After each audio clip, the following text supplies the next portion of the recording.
took us to the wrong airport at 4 in the morning while on our trip to the Bahamas. You heard that right. I had the option of flying us out of DCA, BWI, or Dulles. If you're familiar with that area at all, none of these airports are very close to each other, and our flight was out of DCA. But for some reason in my head, I thought it was out of BWI.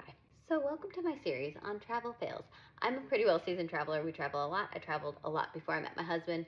Him and I continued traveling, and now that we have kids, we still travel. This trip, though, was with my mom and my sister, and I was in charge of getting us to the airport. And I took us to BWI at 4 in the morning.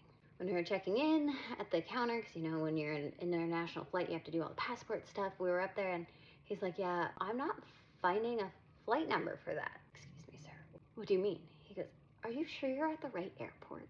Lo and behold, we were not at the right airport, so we hightailed it down to the Uber pickup area, and we got an Uber at 4 in the morning, and we were praying that we were going to catch our 6 a.m. flight, because otherwise we were going to miss our trip to the Bahamas. We get into the Uber, and we tell the sweet lady, we need you to get us to the DCA as fast as humanly possible, with obviously still keeping us safe.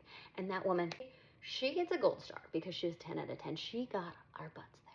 She got us there. We made it to our gate with just a couple minutes to spare. And I'm not that type of person. I like to be at the airport nice and early, have some food, have a drink, you know, the whole relax before we get on the flight. We had like 5 minutes to spare, but we made it. We made that flight. Moral of the story is it does not matter how well seasoned of a traveler you are, you can still make mistakes and stuff can still go wrong. So be sure to follow along as I share all my tips and tricks on traveling, especially traveling with kids. And you know what?